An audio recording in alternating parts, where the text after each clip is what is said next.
Fala galera, beleza? Forte abraço, Mengão, líder, mais líder do que nunca, mais uma grande vitória. Eu digo grande porque o pessoal vai falar, não, mas o placar foi só de 1-0 em cima da Chapecoense, mas quem assistiu a partida viu a ampla superioridade do rubro-negro ao longo dos 90 minutos. O Flamengo criou diversas opções de ataque, teve mais volume de jogo, teve mais posse de bola, quase o dobro da posse de bola do adversário, e isso jogando na Arena Condá. Ah, mas era o lanterna do Campeonato Brasileiro. Não interessa. O Flamengo tinha desfalques importantes e, mesmo assim, não mudou o seu padrão de jogo. Continuou atuando com autoridade, inclusive com uma postura muito parecida daquela na Arena do Grêmio pela primeira partida da semifinal da Copa Libertadores da América. É bem verdade, desperdiçou muitas chances de ataque, mas o que importa é que o Flamengo garantiu o resultado. 3 pontos somados, o Flamengo que agora chegou aos 52 pontos em 23 rodadas disputadas. Recorde absoluto na história dos pontos corridos, superando as campanhas de Cruzeiro em 2003 e Corinthians em 2017. Ambas as equipes terminaram como campeãs e somaram 50 pontos nas 23 primeiras rodadas da competição. O Flamengo agora chegando a 52 e, portanto, bota 2 pontos de vantagem e passa a ser a melhor campanha da história dos pontos corridos. O Flamengo quebrador de recorde e derrubador de tabus, esse time do técnico Jorge Jesus, que soube armar a equipe de maneira a sentir o mínimo possível esses desfalques. E a maneira que o Jorge Jesus encontrou para fazer isso foi escolher jogadores com características semelhantes, embora não de mesma qualidade, daqueles que haviam saído ou por lesão ou por suspensão. Bruno Henrique realizou a função de centroavante, atuou mais centralizado e não por acaso foi quem fez o gol. Então, ele que teve como jogador a atuar pelo lado esquerdo, o Vitinho, né, foi o jogador que entrou, portanto, ali ocupando a vaga que seria a do Gabigol, do Gabriel Barbosa, enquanto não realizou a função do Gabriel Barbosa, foi realizada para o Bruno Henrique, foi ele o autor do gol do Flamengo, ainda no primeiro tempo, aos 34 minutos, e com passe do Vitinho. Jogador muito combatido, um jogador muito criticado, mas a verdade é que ele foi efetivo e responsável direto pelos 3 pontos conquistados pelo Flamengo nesta rodada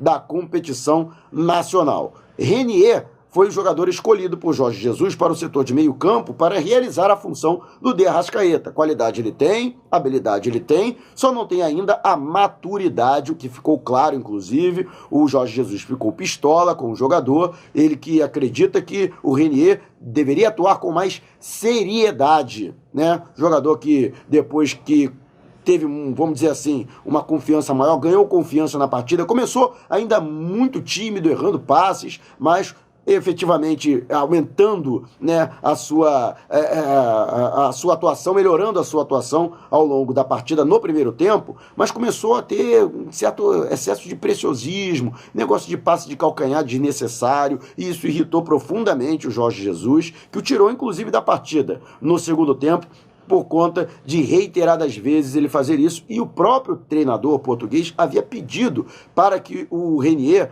não abusasse, né, de sua habilidade, que jogasse de maneira mais objetiva, né, de uma maneira mais prática. Então ele acabou tendo essa situação, o mister chamou a atenção do Renier ainda no gramado, ainda no campo, na frente dos outros jogadores. Né, não esperou nem chegar no vestiário. E eu acho que isso é importante para o próprio Renier. O Renier precisa disso para amadurecer. A gente lembra que todo mundo passava a mão na cabeça do Neymar. Não estou comparando o Renier com o Neymar, pelo amor de Deus. Eu só estou usando esse exemplo. Neymar com 17 anos, Renier com 17 anos. Deixava o Neymar fazer o que quisesse dentro de campo. E aí o resultado foi que ele teve aquele jogo do Dorival Júnior em que ele desrespeitou o seu superior, desrespeitou o seu comandante, o que culminou, inclusive, com a demissão do próprio Dorival Júnior. Né? Na época, o René Simões, que era técnico do Atlético Goianiense, se não me engano, ou do Vitória, que foi o clube que enfrentou o Santos naquela oportunidade, disse, olha, estamos criando um monstro. O resultado está aí. O jogador que é o melhor jogador em atividade do Brasil, melhor brasileiro em atividade no futebol, e que entre algumas partidas geniais, memoráveis, não consegue ter uma sequência, ele não consegue se efetivar como grande jogador, né? Nem como os 3 principais jogadores. Esperava-se que ele estivesse agora brigando aí como o melhor do mundo, né? Por uma bola de ouro. E não passou nem perto disso, o máximo que ele conseguiu foi um 3º lugar. Então, eu acho importante ter um treinador que tenha pulso, que tenha firmeza, para chegar ao garoto, baixa a tua bola, não é assim não, tá? Você tá chegando, tem que chegar manso, entendeu? Pato novo não dá mergulho fundo, conhece esse ditado?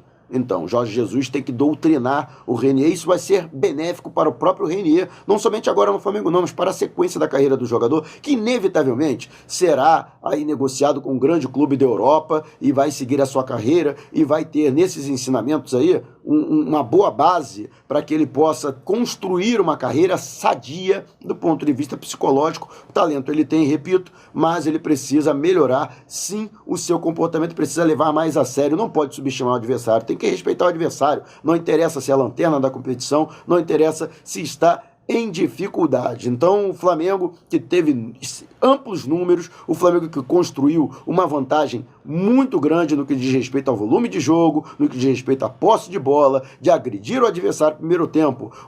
A Chapecoense não jogou, segundo tempo até com as alterações, mais na base do desespero do Marquinhos Santos, a Chapecoense melhorou, principalmente com a entrada do Camilo. Camilo, que a gente conhece, passou pelo Botafogo, né? É um jogador que está até numa idade já avançada, mas ainda tem, para a Chapecoense, para uma equipe do padrão da Chapecoense, não pode ser reserva. Até não entendo, né, porque o Camilo começa no banco de reservas. Ele é um jogador, não sei se ele está vindo de lesão, mas ele tem que ser titular nesse time da Chapecoense. Esse time que não consegue construir resultados, né, ele mudou o jogo. A Chapecoense não passou a ser agressiva, né, não ser nos minutos finais, em que foi mais na base do abafa, né, mais na base do vamos ver o que vai dar, do que propriamente em construção de jogadas pensadas, né, de jogadas construídas de maneira técnica. Mas é um jogador imprescindível. E outra, né, mais uma vez, algo que vem me preocupando, eu já disse isso em vídeos anteriores, Flamengo, até por conta do desgaste, que é natural para uma equipe que vem jogando efetivamente partidas em jogos que exigem, né, em jogos de alto nível técnico, como é o caso do Brasileirão, como é o caso da Libertadores, como foi o caso da Copa do Brasil, e jogo quarta e domingo. O Flamengo não tem tempo de descansar, não tem tempo de respirar, poderia até girar a panela, né, e poupar alguns de seus jogadores, mas por conta das lesões e por conta das suspensões, né, faz isso de maneira forçada e não planejada, ou seja, não consegue poupar os jogadores que precisam ser poupados, né, vai de acordo com a necessidade. Então, é uma questão que realmente o técnico Jorge Jesus vem tendo essa dificuldade e os jogadores vêm apresentando desgaste, principalmente no último terço do segundo tempo. E aí a Chapecoense acabou buscando espaço, vamos dizer assim, o Flamengo recuou, né, de uma maneira até consequente, né, dessa queda física, e deu campo para a Chapecoense. Mas o time é tão combalido, o time é tão carente tecnicamente, que não conseguiu dar nenhum susto no Flamengo, mesmo nos minutos finais, e o Flamengo conquistou a vitória. Poderia ser até por um placar mais dilatado. Se alguém chegasse e dissesse, o Flamengo ganhou de 7-0, eu acreditaria pelo que o Flamengo apresentou dentro de campo. Acho que o 1-0 foi um placar muito mentiroso, não condiz com o que o Flamengo produziu dentro de campo. Agora, teve uma situação, né, que lamentavelmente é uma situação ruim, que foi a lesão de mais um jogador. O Berril saiu de campo com um entorse no tornozelo direito, né? O jogador que já passou por lesão, ficou durante muito tempo parado, coisa de 8 meses, para poder voltar, o que comprometeu bastante seu aproveitamento pelo time do Flamengo, numa época que ele vivia até o seu auge pelo rubro-negro, deu um passe, né, uma assistência para um gol importante de classificação em Copa do Brasil, no jogo de volta contra o Botafogo, numa semifinal de Copa do Brasil em 2017, e agora, quando ele estava conseguindo recuperar aí o seu espaço pelas mãos do técnico Jorge Jesus, acontece esta situação. Inclusive, há o risco de ter comprometido, né, ter tido uma lesão ligamentar no tornozelo, que pode botar ele de molho por um longo período e até comprometer a sua participação pelo Flamengo ainda nesta temporada de 2019. Vamos torcer para que nos exames complementares não seja constatado nada de grave, né, que ele possa voltar o mais rápido possível e ficar à disposição do Jorge Jesus, até porque já são vários os desfalques, principalmente na frente do treinador português. Então, a gente fica nesse aguardo para que o Flamengo consiga aí construir esse lastro, o Flamengo que mantém aí a ponta de cima na liderança, mantém a pressão em cima do Palmeiras, segundo colocado. Toda vez que o Flamengo vence, o Flamengo joga a pressão para que o Palmeiras tenha que vencer. O Palmeiras, a obrigação de vencer passa a ser ainda maior do Palmeiras. Isso é importantíssimo nessa sequência que o Flamengo tem agora, ainda mantidos os desfalques, né? E agora do Rodrigo Caio também, que passa a se apresentar à seleção brasileira. Atlético Mineiro, quinta-feira, né, no jogo que acontece no Maracanã. Depois o Flamengo sai para enfrentar o Atlético Paranaense no domingo na Arena da Baixada. Depois Fortaleza no Castelão, pela 26ª rodada da competição nacional. Logo depois tem o clássico com o Fluminense, também no Maracanã. E o Flamengo vai jogar a partida de volta da semifinal, tão esperado histórico jogo, semifinal da Copa Libertadores da América contra o Grêmio, dia 23 de outubro, no Maracanã, que promete ser pequeno para esta torcida que com certeza vai lotar o estádio e empurrar o Flamengo à sua classificação histórica, chegando novamente a uma final de Libertadores após 38 anos. Beleza, galera? Eu fico por aqui desejando um forte abraço. Não se esqueça de dar o seu like, seu joinha é muito importante para o vídeo. Você que ainda não se inscreveu, inscreva-se e assinale o sininho de notificação. Se quiser me seguir nas outras redes sociais, Instagram, Algarismo, Mauro Santana tudo junto, e o Santana com 2 N's. Twitter é a mesma coisa. Algarismo, Mauro Santana tudo junto e o Santana com 2 N's. Não vai embora não, tem muito conteúdo aqui para você que é rubro-negro. Olha, além do pós-jogo, né, que eu gravei aqui para você, tem o comentário sem freio, tem tudo sobre Flamengo, tem os gols que eu narro na Rede Fla, tem até dica de cartola. Então aproveite, tem as homenagens aqui, crônicas em homenagem ao Flamengo. Passei pelo canal. Eu vou ficando por aqui, mas você pode me reencontrar em algum outro vídeo. Valeu, forte abraço!